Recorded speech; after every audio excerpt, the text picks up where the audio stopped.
creators of the working places and present a vital core of the market economy, but government policy play a critical role in their growth. A stakeholder in the sector and CEO, co-founder of Broken Associates, Mr. Shola Akimbo, joins me on the program, but we'll take a look at some business and financial news headlines before we move on to that segment of the program. The Nigerian stock market closed the month of July downwards as the NSE All-Share Index dipped by minus 3.29% as against 0.49% gain recorded in the month of June. Market year-to-date performance returns to negative territory as it stood at minus 3.20% at the end of the month under review. On market development, regulation and investors protection, the Securities and Exchange Commission said it welcomes listings aimed at deepening and broadening the capital market and stands ready to provide the necessary regulatory support if need be.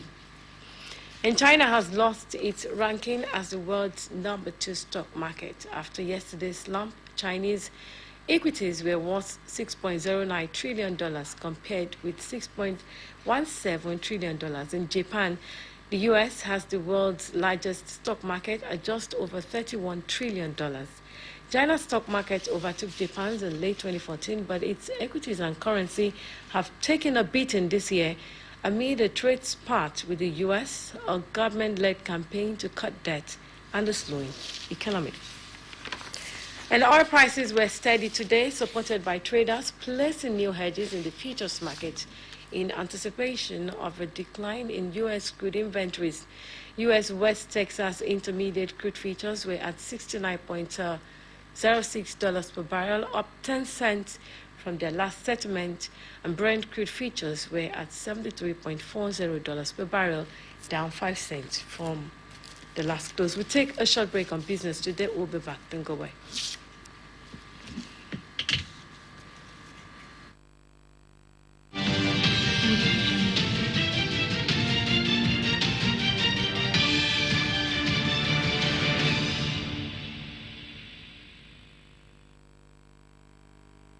Thank you for rejoining us on business today. In the studio this morning is a stakeholder in the MSME sector, a consultant, co-founder, CEO of a Broken Associates here in Akure, in person of Mr. Shola Akimbo, and he will be taking a look at the role of government policies on MSMEs development in Nigeria. Thank you so much for joining us this morning. Thank you so much. It's good to have you here.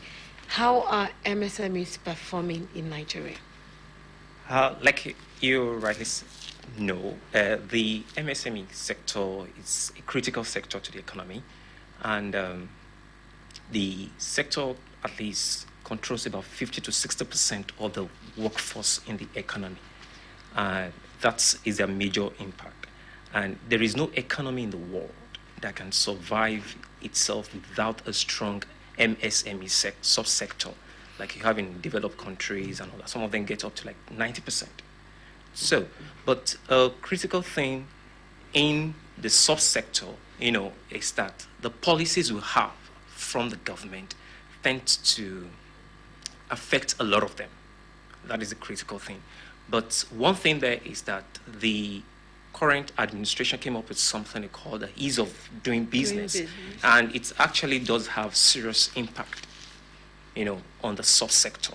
That is, the cost of coming in and starting a business is supposed to be reduced, though there are still some policies of the government that are, impacting negatively on the subsector. That is, now the ease of doing business is helping in coming in. But when you talk about, talk about the issues like taxation, for instance, for the subsector. Now, double taxation is a primary problem because let's take Ondo State, for instance. Now, Ondo State, as a state, you have instances where local governments come to, tax a particular business owner now, and at the same time, you have state government coming to tax the same person. So it becomes a problem of double taxation. Okay, before we move on to those challenges, presently in Nigeria, taking a look at the business environment, are MSMEs adjusting, and are they doing well? Are they thriving? Are they improving?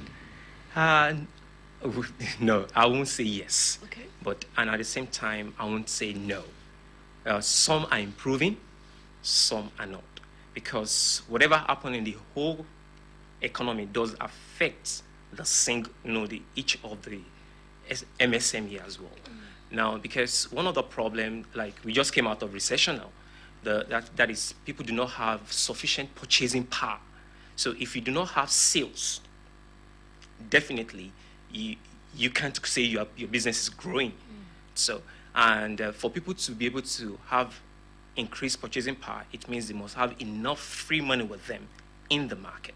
So if there is not enough money with them, they can't buy things. Okay. So in general, I would say some are thriving actually. Okay. Some are doing well because if you know very well, you notice a lot of startups are coming up these days because technology is playing a key role in the subsector. The digital finance companies, the fintechs are coming up, rapidly, unlike what we used to have. That's the role of technology.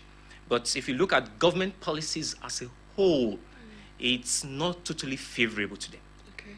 But recently, the CAMA, like the Company Allied Matters, was adjusted because of them, and that is because the government has seen the importance of this subsector, and like recently, I think it's like some months ago, we had the vice president coming into Ondo State, for the MSME clinic. Now, all those strategies are things meant to like bring this subsector to life. So some of them are thriving. For the startups, they're coming up, but some that have been used to set of a particular business model over the years and cannot adapt to change are the ones that are probably having problems now, struggling. Right now, stakeholders say government policy on MSMEs in Nigeria are complex and messy.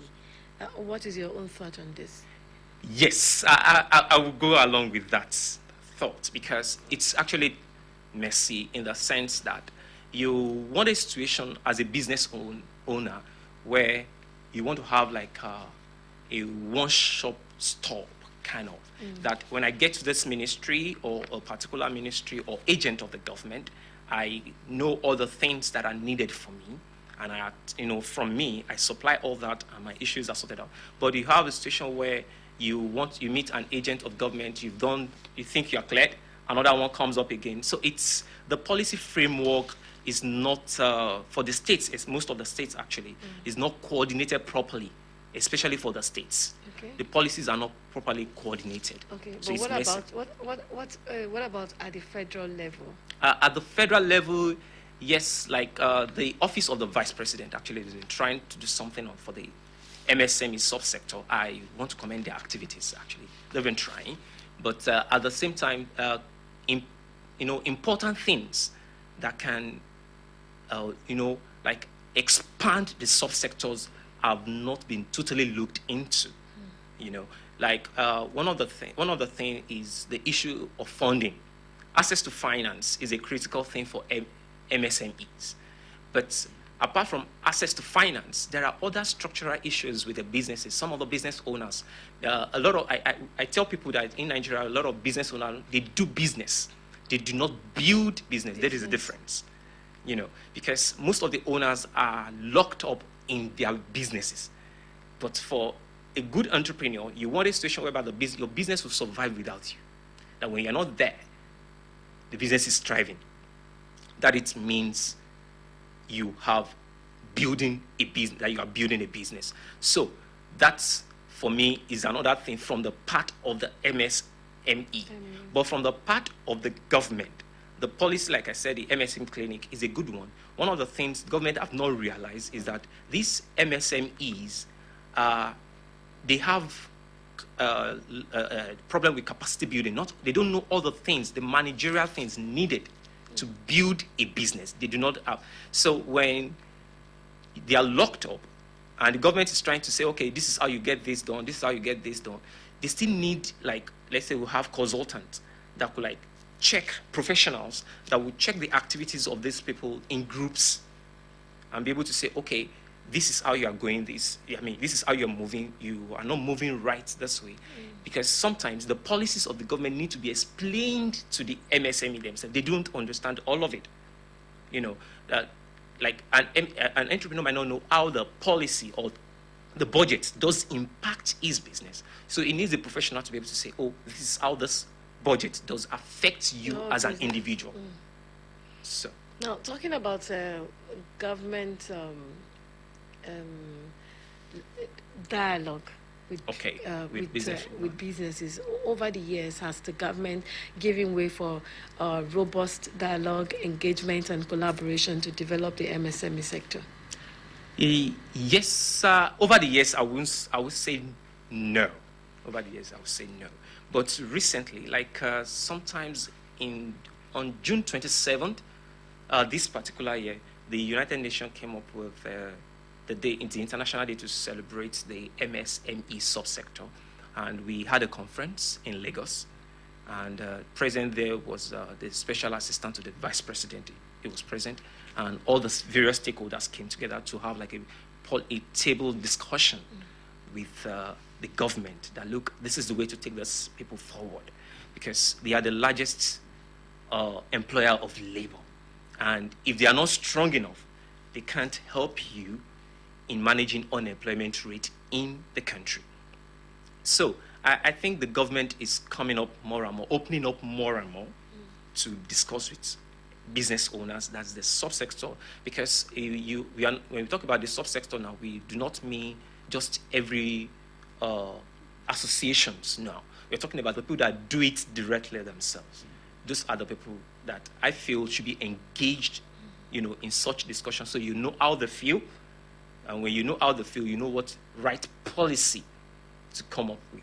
And that's why I always tell people, when it comes to some of those businesses issues, that the legislative hand of the government is much more important than the executive most times, because you want a situation where policies are into laws. So when you get into a contract, you don't have a situation where you get to court and it cannot be explained, things like that, or there are no policies backing up what you're doing, and such activities. Yeah. Now let's talk about the facilitation and simplification of registration of MSMEs. Okay. Government strategies to partner business membership organizations and corporate product registering institutions to facilitate the registration of MSMEs now. And I think the MSMEs clinic falls under this. How helpful has this been since the creation? Let's talk about the MSMEs clinic. How helpful has it been? Okay. For the issue of registration, I'm glad you mentioned that, because a major problem we have in the subsector, that is the micro, small, medium enterprise subsector, the major problem is that most of those people are in the informal sector. So to get the best, you have to come to the formal sector. And one of the policies of government is actually to upgrade those in the informal sector to the formal sector. And I will say categorically, because I deal with the registration of these people.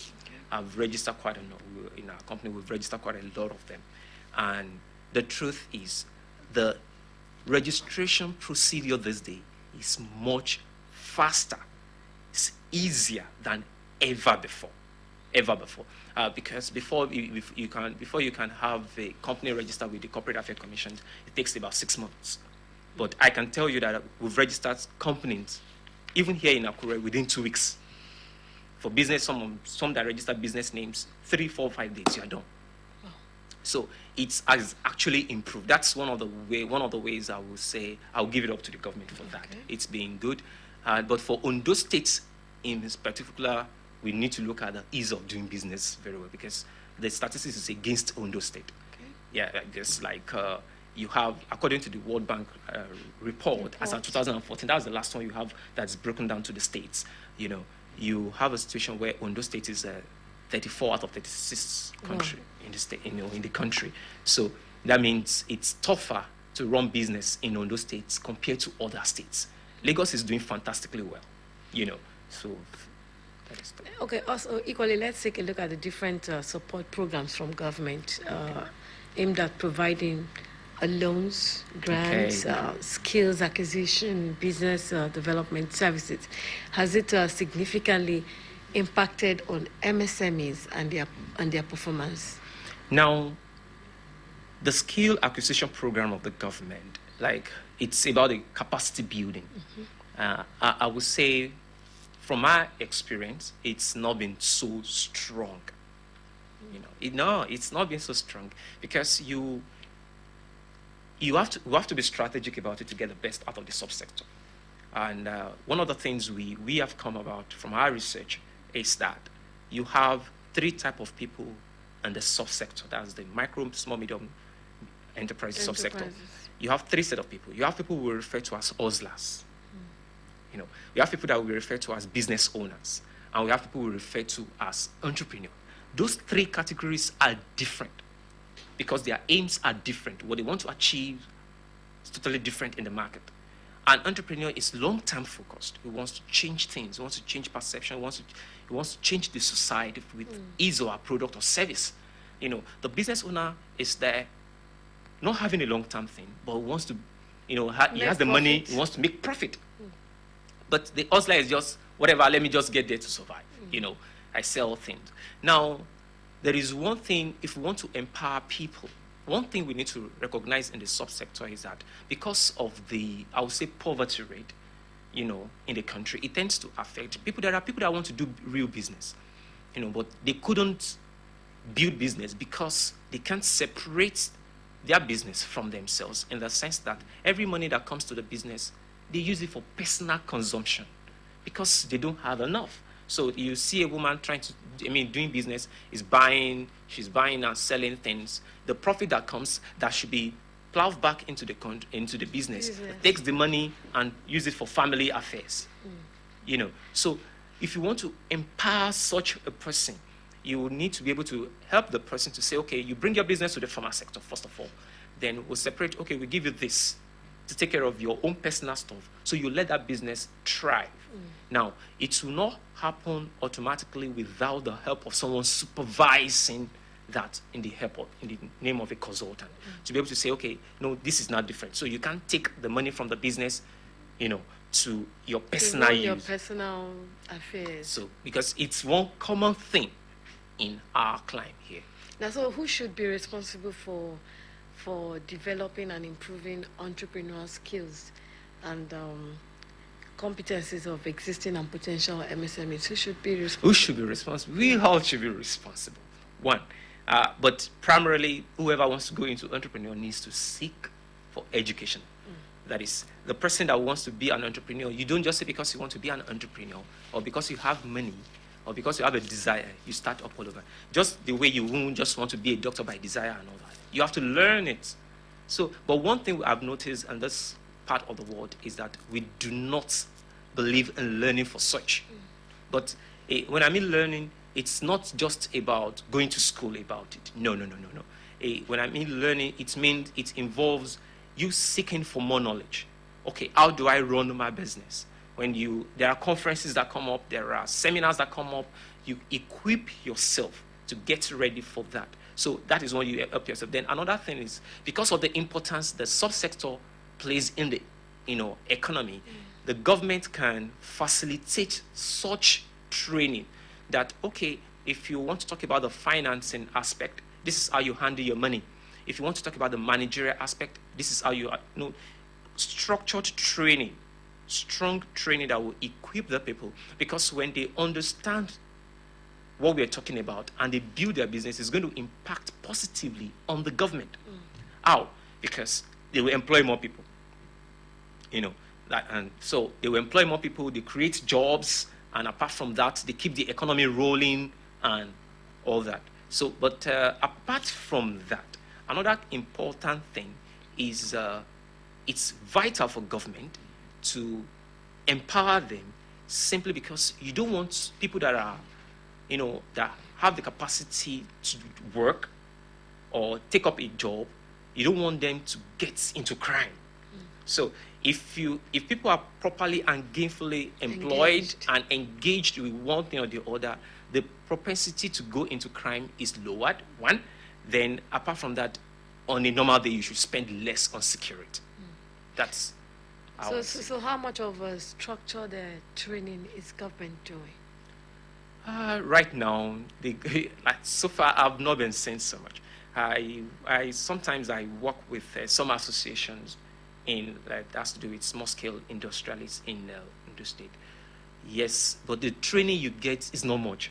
Sometimes you see the association want to train their people, but they do not have the financial capability to do it.